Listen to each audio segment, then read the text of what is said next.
Mambo ambayo yanachochea shukrani kuzalisha aina ya maisha ambayo ni bora kuliko maisha ya kawaida, maisha ambayo ni superior to the nature, maisha ambayo yatakuwa ni extraordinary life. Shukrani inachochea miujiza na matendo makuu ya Mungu kufanyika kwenye maisha yako. Inachochea ishara, maajabu na miujiza. Wewe kama ni Mkristo huamini kwenye miujiza, basi humwamini Mungu. Sababu kama unamwamini Yesu Kristo, Yesu mwenyewe tu ni muujiza tosha. Alizaliwa na mwanamke bila kukutana na mwanaume. Si muujiza huo? Alikuwepo kabla ya misingi ya ulimwengu kuwepo. Ila pamoja na kwamba alikuwepo, akaingia ndani kama mtoto na akazaliwa. Wewe si muujiza? Alikufa akafufuka. Wewe si muujiza? Ile kwamba unasema mimi namwamini Mungu, maana yake unasema kwamba naamini kwenye miujiza. Kwa na maisha ya mwanadamu, Mungu alikusudia wewe ni maisha ya kimuujiza. Aina ya maisha ya kiungu make ni aina ya maisha ya kimiujiza. Kwa lazima uwe unaamini kwenye miujiza na unatembea kimiujiza, muujiza kwamba muda wowote, wakati wote kinaweza katokea chochote ambacho namwamini Mungu kwacho. Kwa ukisema namwamini Yesu, make unaamini kwenye miujiza 100%. Kwa hiyo shukrani inachochea, inafungulia mlango wa miujiza. Unapoongelea nguvu za Mungu unaongelea miujiza. Unapoongelea mkono wa Mungu unaongelea miujiza. Unapoongelea neno la Mungu unaongelea miujiza. Chochote kinachomhusu Mungu unaongelea ishara, maajabu na miujiza. Unapotaka Mungu afanye kitu kwako unaongelea muujiza, sababu chochote ambacho Mungu anafanya kwa mwanadamu ni muujiza. Na shukrani inachochea nini? Miujiza. Mfano wa kwanza, Yesu kulisha watu zaidi ya 5,000. Yohana sura ya 6 mstari wa 1 mpaka wa 13 na Mathayo sura ya 14 mstari wa 13 mpaka wa 21. Basi Yesu akaitwaa ile mikate, akashukuru, akawagawia walioketi, na kadhalika katika wale samaki kwa kadri walivyotaka. Nao waliposhiba, aliwaambia wanafunzi wake, kusanyeni vipande vilivyobaki, kisipotee chochote. Alitwaa mikate, akashukuru, akawapa. Anasema kadhalika vivyo hivyo pia kwa samaki. Mkomo na samaki pia alichukua, akashukuru. Aliposhukuru, ule kwa ni muujiza. Samaki 2 na mikate 5. Sasa sikiliza, ni wangapi kwenye vichache tulivyo navyo tunamshukuru Mungu ili viwe vingi? Ni Wakristo wangapi ukipata mshahara, wengi wanasema mshahara wenyewe mdogo, mshahara wenyewe hautoshi, unautazama, unausema, unauraramikia. Nani aliyekwambia kwamba mwenye haki wangu ataishi kwa mshahara wake? Neno linasemaje? Mwenye haki wangu ataishi kwa imani yake. Na imani ni nini? Imani ni kuwa na hakika mambo yatarajiwayo baada ya mambo yasiyo onekana. Na shukrani ni imani inayodhihirika kwa vitendo. Maana unadhihirisha imani yako kwa vitendo ukimshukuru Mungu. Sikiliza, Mungu alipotuumba, alituumba kwa neno lake. Kama tuliumbwa kwa neno, anakusudia pia tuishi kwa neno. Kwa kwenye kila aina ya maisha, kwenye kila jambo unalolifanya kwenye maisha yako, tafuta neno linasemaje. Lile neno linavyosema lichukue, then liweke kwenye maisha yako, lifanyie kazi, anza kuliishi, litazama tunda kwenye maisha yako. Biblia inasema hivi, alichukua, akashukuru, akaumega, alafu akawapa. Nikufundisha kanuni hapo.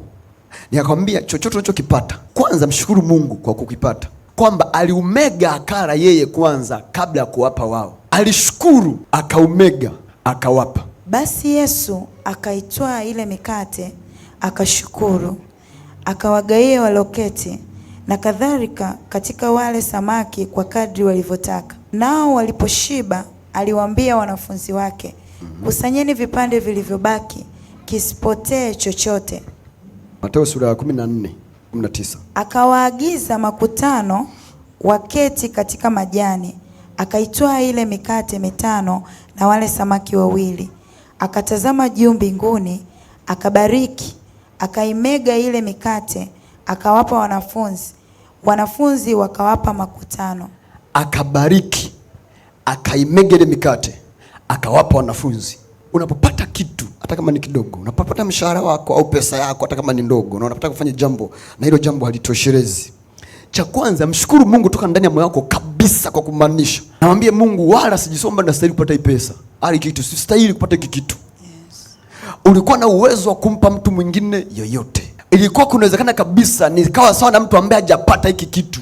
Mungu nakushukuru kwa kunipa. sistahili ile umenipa. Sababu Zaburi 24 mstari wa kwanza inasema nchi na vyote vijazavyo ni mali ya Bwana, dunia na wote wakao ndani yake. Kwa mimi na chochote nilicho nacho ni mali ya Bwana. Kwa nikipata kitu si kwa sababu ni cha kwangu. Mungu amenihurumia tu akanipa kwa wakati huo. Kwa mshukuru Mungu. Kinachofuata Mungu kwanza. Basi hivi Yesu alibariki, akamega, then akawapa. Hii ni kanuni ya kuzidishwa. Asinge mega kwanza, angewapa isingetosha. Ukisoma Injili ya Yohana inasema hivi, aliwauliza tupate wapi mikate ya kulisha hawa. Biblia inasema hivi, aliwauliza swali hili akijua ni lipi atakalolitenda. Kwa maana Yesu alikuwa anajua kanuni ya kuitumia ili kufanya kile kitu kizalishwe na wapate chakula. Wewe unapata, haumshukuru Mungu, unalalamika au unalaumu. Halafu hata hivyo haumpi Mungu, unapakia vyote kwanza. Unapiga mambo ya kwako kwanza. My friend, hakuna mabadiliko yatakayotokea. Issue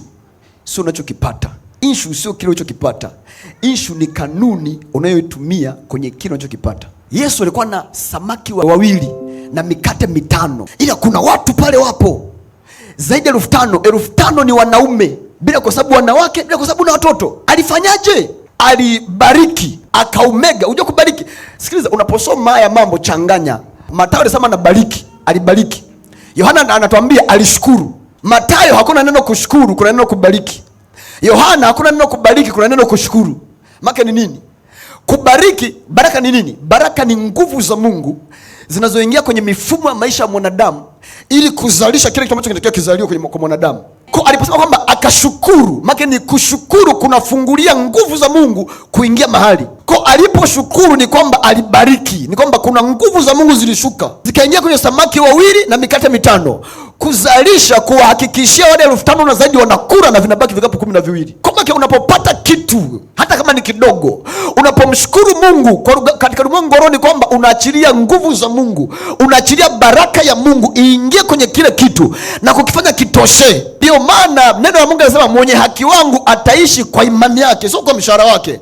Kwa imani yake, sio kwa pesa anayopata kutoka kwenye biashara yake, kwa imani ya kwake. Imani ni nini? Shukrani ni imani inayodhihirika kwa vitendo. Shukrani ni kudhihirisha imani yako kwa vitendo. Ndio maana Yesu akamwambia yule mama aliyekuwa mkoma, akasema imani yako imekutakasa. Yeye amerudi kushukuru, Yesu anasema imani yako. Yeye amerudi kushukuru, huko anatoa shukrani, Yesu anasema imani. Maana ni katikati ya kushukuru kuna imani iliyokuwemo. Na angalia, kilichomtakasa sio Yesu, ni imani ya kwake. Maana alipomshukuru Mungu, kuna nguvu za Mungu zilitoka kwenye ile shukrani ya kwake zikaingia kumtakasa na kuondoa makovu aliyokuwa nayo. Yesu hakumwambia mimi nimekutakasa, alisema imani yako imekutakasa. Maana ndani ya shukrani yake palikuwa kuna imani iliyokuwepo ambayo ikaingia ile. Maana alipomshukuru Mungu, kuna nguvu za Mungu zilipita kwenye ile shukrani ya kwake zikaingia kwenye mifumo ya mwili wake, zikaondoa makovu, zikaondoa vidole hivyo katika, vikazalisha vidole vipya. Maana akasema imani yako imekutakasa. Hakusema mimi nguvu zangu zimekutakasa, alisema imani yako.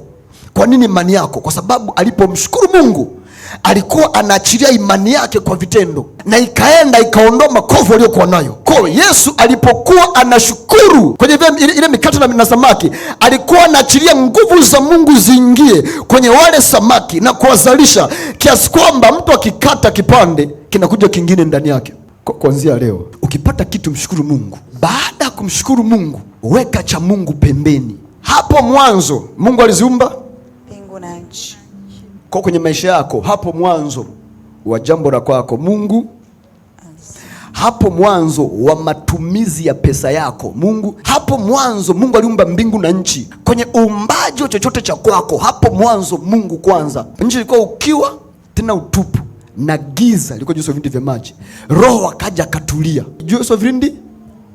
Kwa Mungu alikuwepo kwanza. Kwa kwenye chochote cha kwako hakikisha Mungu kwanza. Wewe jifikirie mwenyewe, jifikirie tu mwenyewe. Ukipata gahera, nani wa kwanza unamuwaza? Unapopata pesa yako, kitu gani kinakuwa cha kwanza? Unajua wengi wakisoma ile Maraki sura ya 3, wengi wakisoma ile andiko kuanzia mstari wa 8, wa 7, wa 8 na kuendelea, huwa wanadhani wale watu walikuwa hawatoi fungu la 10. Walikuwa wanatoa. Ila shida yao haikuwa kwenye kutoa, shida yao ilikuwa kwenye namna wanavyotoa, au niseme kwenye wakati wanapotoa. Aliwaambia hivi, ninyi mnaniibia mimi na taifa hili lote mmeniibia. Wakamuuliza, tunakuibia kwa namna gani? Wasingeuliza kwa namna gani kama walikuwa hawatoi. Wangejua kabisa Mungu anaongea kwamba sisi hatutoagi. Kuulizwa lile sio kwamba kwa namna gani, maana wanashangaa kutoa tunatoa, sio kwamba hatutoi. Unatumia kwamba tunakuibia, tusipotoa fungu la 10 tunakuibia. Tusome hapo. Je, mwanadamu atamuibia Mungu? Lakini nyinyi mnaniibia mimi. Lakini nyinyi mwasema tumeiba kwa namna gani? Mungu anawaambia nyinyi mnaniibia. Nyinyi kwangu ni wezi.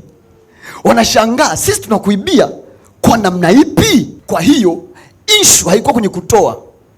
Sababu walikuwa wanashangaa mbona tunatoa? Unasemaje tunakuibia? Sikutoa tunatoa. Sikiliza, wangekuwa hawatoi wasingeuliza hilo swali. Ukisoma Biblia angalia tu jinsi inavyoandikwa pia. Najiuliza kwa nini kitu kimeandikwa kilivyoandikwa. Wangekuwa wanatoa wasingeuliza tunakuibia kwa namna gani? Ile tunakuibia kwa namna gani ni maana yake ni kwamba kutoa tunatoa. Sasa unasemaje tunakuibia? Kwa sababu issue haikuwa kwenye kutoa peke yake. Issue ilikuwa kwenye namna au kwenye wakati wanapotoa. Kwa sababu unapopata unatumia kwanza, afu ndo unatoa cha Mungu baada ya kuwa umetumia cha kwako. Ila kanuni ya fungu la 10 ni sehemu ya 10 inawekwa pembeni kwanza, then unatumia sehemu 9 zilizobaki. Hautumii sehemu 9 afu kuja ukatoa. Issue sio kutoa, issue ni namna unavyotoa kile unachokitoa. Kwa ukipata kabla haujaanza kutumia, weka pembeni kwanza cha Mungu, then tumia vilivyobaki. Sababu baada ya kushukuru aliumega kwanza yeye. Baada ya kumega yeye akawapa wanafunzi wake. Alijua vitabaki sababu kwake hakuna kilicho kipya. Mbona unasema kwamba kureni kwanza afu mkivikibaki mimi nitakula? Alijua vitabaki. Ila aliweka pembeni kwanza, alimega cha kwake kwanza, then akawapa wakara. Walipokula vikabaki 12, alikuwa anajua hivi, alikuwa na imani eti. Ndio maana aliwaambia waketisheni mafungu. Kusoma Biblia aliwaambia waketisheni wanafunzi wale mafungu wakaketishwa. Then alivyoketishwa akashukuru, then akamega, afu akawapa. Wewe unafanyaje? Unapata hushukuru, haumege cha kwake, unatoa kwanza, unawapa nani? Unampa kodi kwanza, unampa ada kwanza, unampa nauli kwanza, unampa chakula kwanza, unampa kila kitu cha kwako cha kuzunguka. Then unakumbuka Jumapili imefika. Hivi nipata ngapi? Hivi cha Mungu mbona hazitoshi? Next week nitaongeza, napata kuongezea, nitatoa. Nimekula kwako. Hiyo ni kanuni. Sasa sikiliza, hizi kanuni ukivunja unapata madhara yake, ukifanya unapata faida yake. Sasa tuna kanuni ya kuelea, the law of flotation. Kuna vitu vinavyofanya boti ielee au meli ielee juu au kitu kielee juu. Ukivunja ile kanuni unazama. Kuna kanuni inayofanya ndege iruke, ikivunja kanuni inaanguka. Kwa hizi ni kanuni. Kumbuka Mathayo anasema akabariki. Baraka ni nini? Baraka ni nguvu za Mungu zinazoingia kwenye mifumo mbalimbali, kwenye mambo mbalimbali maisha ya mwanadamu, kufanya yale yanayotokea kutokea atokee. Ndio maana Kumbukumbu la Torati 8:18 nasema nawe utamkumbuka Bwana Mungu wako, kwa maana ndiye akupae nguvu za kupata utajiri. Maana kuna baraka inayoingia. Kwa ukishukuru kitu juu ya kitu fulani, kuna nguvu za Mungu katika ulimwengu wa roho zinazoshuka juu ya kile kitu na kuingia na kuanza kufanya kazi, kutenda kazi ndani ya lile jambo, ndani ya hilo eneo, kuleta kitu kutokea kwenye maisha yako ya mwilini.